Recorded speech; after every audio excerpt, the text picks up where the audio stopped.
Hello' everyone, সকলোকে আদৰণি জনাইছোঁ আমাৰ পঢ়াশালীলৈ। আজি ক্লাছ 10 ছায়েন্সৰ প্ৰথম অধ্যায়ৰ যিটো মই চিৰিজ ষ্টাৰ্ট কৰিছোঁ, আজি পাৰ্ট 4 হ'ব। Part 1, part 2, part 3 already upload কৰা হৈ গৈছে। যদি চোৱা নাই সেইবোৰ আকৌ চাই ল'বা, তাৰপিছত এইটো কণ্টিনিউ কৰিবা, ঠিক আছে? চ' আজিৰ যিটো টপিক আছে, কি দিয়া আছে? ৰাসায়নিক বিক্ৰিয়াৰ প্ৰকাৰ। আজি আমি কি শিকিম? ৰাসায়নিক বিক্ৰিয়াৰ বিভিন্ন প্ৰকাৰসমূহ, ঠিক আছে? তাৰ প্ৰথম যিটো দিয়া আছে, কি দিয়া আছে? সংযোজন বিক্ৰিয়া। সংযোজন বিক্ৰিয়ানো কি? এইটো বুজাৰ আগত আমি এটা কি কৰিব লাগিব? পৰীক্ষা কৰিব লাগিব। তাৰ বাবে তোমালোকৰ কিতাপত দিয়া আছে কাৰ্যকলাপ 1.4। এইটো আমি চাই লওঁ কি দিয়া আছে। যে এটা বিকাৰত অলপমান কেলছিয়াম অক্সাইড বা পৰাচুন লোৱা। আমাক কি ল'ব কৈছে? কেলছিয়াম অক্সাইড বা পৰাচুন, CaO। ইয়াৰ সাধাৰণ নাম কি? পৰাচুন হয়, ঠিক আছে? ইয়াত লাহে লাহে পানী যোগ কৰা। কি যোগ কৰিম? পানী। তাৰপিছত কি কৈছে? চিত্ৰ 1.3 দেখুওৱাৰ দৰে বিকাৰটো চুই চোৱা আৰু উষ্ণতাৰ কিবা পৰিৱৰ্তন অনুভৱ কৰিছানে? এইটো আমাক সুধিছে। এতিয়া চোৱা, ইয়াতে পিকচাৰটো দিয়া আছে। আমি কি লৈছোঁ?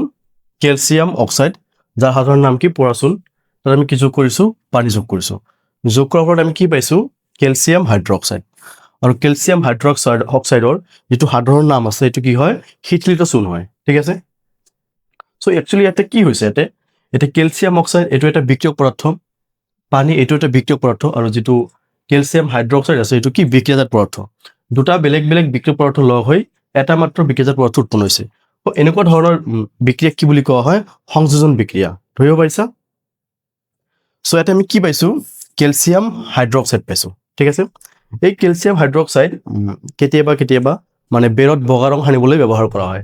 ছাপ'জ বেৰত এনেকৈ বগা ৰং সানি দিছা তুমি, ঠিক আছে? এইবোৰ কি? এইবোৰ হৈছে কেলছিয়াম হাইড্ৰক্সাইড, ঠিক আছে? চ' এই কেলছিয়াম হাইড্ৰক্সাইডে কি কৰিব? বায়ুমণ্ডলত থকা কাৰ্বন ডাই অক্সাইডৰ লগত বিক্ৰিয়া কৰিব। বিক্ৰিয়া কৰি কেলছিয়াম কাৰ্বনেট উৎপন্ন কৰিব। কি উৎপন্ন কৰিব? কেলছিয়াম কাৰ্বনেট, লগতে পানী, ঠিক আছে? এই যে কেলছিয়াম হাইড্ৰক্সাইড আমি বেৰত লগাইছোঁ, লগোৱাৰ ফলত ই কি কৰিছে? বায়ুমণ্ডলত থকা CO2 লগত বিক্ৰিয়া কৰিছে। বিক্ৰিয়া কৰি কি উৎপন্ন কৰিছে? কেলছিয়াম কাৰ্বনেট আৰু পানী, ঠিক আছে? আৰু এটা কথা মনত ৰাখিবা, এই যে মাৰ্বল যে আছে, ইয়াৰ ৰাসায়নিক সংকেতটো কি হয়? এই কেলছিয়াম কাৰ্বনেট, CaCO3 হয়, ঠিক আছে? চ' ইয়াৰ পৰা আমি কি বুজিলোঁ? যে সংযোজন বিক্ৰিয়ানো কি? ইয়াতে দুটা যদি বেলেগ বেলেগ বিক্ৰিয়ক পদাৰ্থ লগ হৈ এটা মাত্ৰ বিক্ৰিয়াজাত পদাৰ্থ উৎপন্ন হয়, তাক কি বুলি কোৱা হয়? সংযোজন বিক্ৰিয়া। আৰু ইয়াতে এটা প্ৰশ্ন সুধিছিল ন, যে বিকাৰটো চুই চাব গৈছিল আৰু উষ্ণতাৰ কিবা পৰিৱৰ্তন অনুভৱ কৰিছানে? সেইটো মোক সুধিছিল। ইয়াতে চোৱা, যদি আমি বিকাৰটো চুই চাওঁ তেতিয়া আমি উষ্ণতাৰ পৰিৱৰ্তন অনুভৱ কৰিব পাৰিম। মানে বিকাৰটো কি হৈ যাব? অলপ গৰম হৈ যাব, ঠিক আছে? তাৰমানে কি? ইয়াতে বিক্ৰিয়াজাত পদাৰ্থ উৎপন্ন হোৱাৰ লগতে আৰু কি উৎপন্ন হৈছে? তাপৰ উৎপন্ন হৈছে, ঠিক আছে? তাৰপিছত নেক্সট চোৱা, এতিয়া কি দি আছে? যে যি বিক্ৰিয়াত দুটা ততোধিক বিক্ৰিয়ক পদাৰ্থ লগ হৈ এটা মাত্ৰ বিক্ৰিয়াজাত পদাৰ্থ উৎপন্ন হয়, তাকে সংযোজন বিক্ৰিয়া বোলে। ইয়াতে সংযোজন বিক্ৰিয়া ডেফিনেশ্যনটো দিয়া আছে, ঠিক আছে? আৰু ইয়াতে কিছুমান উদাহৰণ দিয়া আছে, যে calcium oxide plus water gives calcium hydroxide, তাৰপিছত carbon plus oxygen gives carbon dioxide, hydrogen oxygen gives water, ঠিক আছে? মেগনেছিয়াম অক্সিজেন, তাৰপিছত magnesium oxide, carbon monoxide, hydrogen, কি দিছে ইয়াতে? মিথানল দিছে, ঠিক আছে? এইবোৰ কি? সংযোজন বিক্ৰিয়া কিছুমান উদাহৰণ হয়, তোমালোকে চাই ল'বা। তাৰপিছত নেক্সট কি দিয়া আছে চোৱা, নেক্সট আছে তাপবৰ্জী বিক্ৰিয়া। ইয়াতে ৱাৰ্ডটো কি দিয়া আছে? যে তাপবৰ্জী বিক্ৰিয়া, মানে তাপৰ উৎপন্ন হ'ব ইয়াতে, ঠিক আছে? ডেফিনেশ্যনটো কি দিছে? যে জীৱৰ বিক্ৰিয়াত বিক্ৰিয়াজাত পদাৰ্থ উৎপন্ন হোৱাৰ লগতে তাপৰ উৎপন্ন হয়। মানে বিক্ৰিয়াজাত পদাৰ্থ উৎপন্ন হ'ব, ঠিক আছে? লগতে আৰু কি উৎপন্ন হ'ব? তাপ উৎপন্ন হ'ব, ঠিক আছে? সেইবোৰক কি বুলি কোৱা হয়? তাপবৰ্জী ৰাসায়নিক বিক্ৰিয়া বুলি কোৱা হয়, ঠিক আছে? ইয়াতে উদাহৰণ কিছুমান দিয়া আছে, যে প্ৰাকৃতিক গেছৰ দহন। এটা কথা মনত ৰাখিবা, যেতিয়া দহন ৱাৰ্ডটো থাকিব, তোমালোকে মনত ৰাখিবা তাতে কি? তাপৰ উৎপন্ন হ'বই, ঠিক আছে? ইয়াতে প্ৰাকৃতিক গেছৰ দহন দিয়া আছে, যে ইয়াতে কি উৎপন্ন হয়? তাপ উৎপন্ন হয়। তাৰপিছত যিটো দিয়া আছে শোষণ বিক্ৰিয়া যিটো আছে, ইয়াতো কি হয়? তাপৰ উৎপন্ন হয়। বিক্ৰিয়াজাত পদাৰ্থ উৎপন্ন হয়, লগতে কি? তাপৰ উৎপন্ন হয়। তাৰপিছত যিটো মেগনেছিয়ামৰ দহন আছিল, ইয়াতো কি হ'ব? তাপ উৎপন্ন হ'ব। তাৰপিছত যিটো অলপ আগতে আমি দেখিলোঁ, যে কেলছিয়াম অক্সাইড প্লাছ ৱাটাৰ, ইয়াতো তাপৰ উৎপন্ন হয়। তাৰপিছত কয়লাৰ দহন মানে তোমাৰ তাপৰ উৎপন্ন হ'বই, ঠিক আছে, তাপ উৎপন্ন হ'বই। এইবোৰ এক্সাম্পল দিয়া আছিল। তাৰপিছত চোৱা তোমালোকৰ কি দিয়া আছে, বিযোজন বিক্ৰিয়া। এই সংযোজন বিক্ৰিয়াৰ একেবাৰে বিপৰীত হয় বিযোজন বিক্ৰিয়াটো। ইয়াতে কি দিয়া আছে, এটা কাৰ্যকলাপ দিয়া আছে 1.5, এইটো আমি চাই লওঁ কি দিয়া আছে, তাৰপিছত আমি বুজিম বস্তুটো। যে এটা শুকান নলীত 2 গ্ৰাম মান ফেৰাছ ছালফেট স্ফটিক লোৱা। আমাক কি ল'ব কৈছে, ফেৰাছ ছালফেট FeSO4। আৰু যিহেতু ইয়াতে স্ফটিক বুলি দিয়া আছে, মনত ৰাখিবা স্ফটিক থাকিলে তাত কি থাকে, পানী যোগ হৈ থাকে। চ' এইটো আমি কি লৈছোঁ, ফেৰাছ ছালফেটৰ স্ফটিক লৈছোঁ, ঠিক আছে। নেক্সট প্ৰশ্ন কি সুধিছে, যে ফেৰাছ ছালফেট স্ফটিকবোৰৰ ৰং মন কৰা, বৰণটো কেনেকুৱা। চ' বৰণটো কেনেকুৱা মনত ৰাখিবা, সেউজীয়া হয় বৰণটো। বৰণটো কেনেকুৱা হয়, সেউজীয়া। ফেৰাছ ছালফেট স্ফটিকৰ বৰণটো কেনেকুৱা, সেউজীয়া। তাৰপিছত কি হৈছে, এটা স্পিৰিট লেম্প বা বাৰ্ণৰৰ শিখাত উতলৰ নলীটো গৰম কৰা। এতিয়া আমি কি কৰিম, এই যে নলীত আমি কি লৈছোঁ, ফেৰাছ ছালফেট স্ফটিক লৈছোঁ, এইটো আমি কি কৰিম, গৰম কৰিম, ঠিক আছে। গৰম কৰাৰ পাছত স্ফটিকবোৰৰ ৰং মন কৰা, ৰংটো মন কৰা। যেতিয়া আমি গৰম কৰি থাকিম তেতিয়া আমি ৰংটো চাই থাকিম যে কিবা পৰিৱৰ্তন হৈছেনে। তো তোমালোকে চাব পাৰিবা, প্ৰথম অৱস্থাত যিটো সেউজীয়া বৰ্ণৰ আছিল সেইটো কি হ'ব, বগা হ'ব। আৰু তাৰপিছত লাহে লাহে আৰু যদি অধিক তাপ দিয়া হয় তেতিয়া ই মুগা বৰ্ণলৈ পৰিৱৰ্তন হ'ব, ঠিক আছে। এতিয়া কি লৈছোঁ আমি, ফেৰাছ ছালফেট লৈছোঁ, তাক আমি কি কৰিছোঁ, তাপ দিছোঁ। তাপ দিয়াৰ ফলত আমি কি পাইছোঁ, ফেৰিক অক্সাইড পাইছোঁ। কি পাইছোঁ, ফেৰিক অক্সাইড।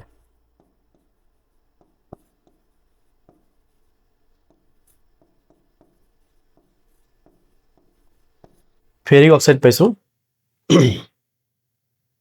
আৰু কি পাইছোঁ আমি, ছালফাৰ ডাই অক্সাইড আৰু ছালফাৰ ট্ৰাই অক্সাইড। ইয়াতে যিটো ফেৰিক অক্সাইড আছে এইটো কি হয়, গোটা হয়, চলিড। আৰু বাকী দুটা যিটো আছে সেইটো কি হয়, গেছ হয়, ঠিক আছে। নেক্সট ইয়াতে পিকচাৰটো দিয়া আছে ইয়াতে, যে আমি কি লৈছিলোঁ, ফেৰাছ ছালফেট লৈছিলোঁ, তাক আমি তাপ দিছোঁ, ফেৰিক অক্সাইড, ছালফাৰ ডাই অক্সাইড আৰু ছালফাৰ ট্ৰাই অক্সাইড পাইছোঁ, ঠিক আছে। ইয়াতে চোৱা, ইয়াতে এই যে ইয়াৰ পৰা কিছুমান গেছ ওলাই আছে, ঠিক আছে। এতিয়া তোমালোকে ক'ব পাৰিবা এই গেছবোৰ কি কি, এই গেছবোৰ হৈছে ছালফাৰ ডাই অক্সাইড আৰু ছালফাৰ ট্ৰাই অক্সাইড, ঠিক আছে। এতিয়া যেতিয়া তোমালোকে গেছবোৰ ল'বলৈ চেষ্টা কৰিবা তেতিয়া তোমালোকৰ নাকত কিবা চোকা এটা গোন্ধ লাগিব, ঠিক আছে, মানে বিন্ধা যেন লাগিব, ঠিক আছে, জ্বলা যেন লাগিব। এইটো একচুৱেলি কোনটো গেছৰ বাবে কেতিয়াবা প্ৰশ্নত সুধি দিয়ে, ঠিক আছে। চ' মনত ৰাখিবা, এই ছালফাৰ ডাই অক্সাইড যে গেছটো আছে এই গেছটো বহুত চোকা হয়, ঠিক আছে। সেইকাৰণে যেতিয়া আমি ইয়াৰ এই গোন্ধটো আমি লওঁ তেতিয়া আমাৰ নাকত ধৰে, ঠিক আছে। আৰু যিটো ছালফাৰ ট্ৰাই অক্সাইড আছে, ঠিক আছে, ইয়াৰ কোনো গোন্ধ নাই, ঠিক আছে। তো ইয়াৰ পৰা যে গোন্ধটো লৈছোঁ আমি, যে নাকত যে লাগিছে, এইটো কাৰ বাবে হৈছে, একচুৱেলি এইটো ছালফাৰ ডাই অক্সাইডৰ কাৰণে হৈছে, ঠিক আছে। চ' ইয়াতে চোৱা, ইয়াতে কি হৈছে একচুৱেলি, ফেৰাছ ছালফেট, ইয়াতে এটা বিক্ৰিয়ক আছিল, ঠিক আছে। এটা বিক্ৰিয়ক পদাৰ্থ ভাঙি গৈছে ন, এটা বিক্ৰিয়কৰ পৰা দুটা বা তিনিটা বিক্ৰিয়াজাত পদাৰ্থ উৎপন্ন হৈছে। চ' এনেকুৱা ধৰণৰ বিক্ৰিয়াক কি বুলি কোৱা হয়, বিযোজন বিক্ৰিয়া বুলি কোৱা হয়। আৰু সংযোজনত কি আছিল, দুটা বা তিনিটা আছিল, তাৰ পৰা এটা হৈছিল। ইয়াত কি হৈছে, এটাৰ পৰা দুটা বা তিনিটা হৈছে, ইয়াতে তিনিটা হৈছে, ঠিক আছে। চ' এনেকুৱা ধৰণৰ বিক্ৰিয়া কি বুলি কোৱা হয়, বিযোজন বিক্ৰিয়া বুলিও কোৱা হয়, ঠিক আছে। তো এইখিনি ইয়াতে লিখা আছে, চোৱা, যে তাপ দিলে ফেৰাছ ছালফেট স্ফটিক পানী হেৰুৱায়। যেতিয়া আমি ফেৰাছ ছালফেট স্ফটিকত তাপ দিছোঁ তেতিয়া কি পানী হেৰুৱাইছিল, আৰু স্ফটিকৰ ৰঙৰ পৰিৱৰ্তন ঘটে। ৰঙৰ পৰিৱৰ্তন কি হৈছিল, সেউজীয়াৰ পৰা বগা হৈছিল, ঠিক আছে। তাৰ পাছত ই ফেৰিক অক্সাইড, ছালফাৰ ডাই অক্সাইড আৰু ছালফাৰ ট্ৰাই অক্সাইডলৈ বিযোজিত হৈছিল। তাৰপিছত কি, ফেৰিক অক্সাইড, ছালফাৰ ডাই অক্সাইড আৰু ছালফাৰ ট্ৰাই অক্সাইডলৈ বিযোজিত হৈছিল, ঠিক আছে। তাৰপিছত নেক্সট কি দিয়া আছে, যে তাপৰ দ্বাৰা কেলছিয়াম কাৰ্বনেটক কেলছিয়াম অক্সাইড আৰু কাৰ্বন ডাই অক্সাইডলৈ বিযোজিত কৰা এটা গুৰুত্বপূৰ্ণ বিযোজন বিক্ৰিয়া।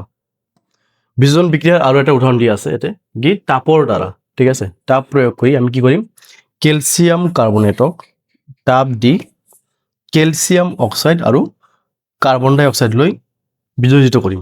এইটো কি এটা বিযোজন বিক্ৰিয়াৰ উদাহৰণ হয়, ঠিক আছে। এই বিক্ৰিয়াক বহুতো শিল্প উদ্যোগত ব্যৱহাৰ কৰা হয়। এই বিক্ৰিয়াটো বহুতো শিল্প উদ্যোগত ব্যৱহাৰ কৰা হয়।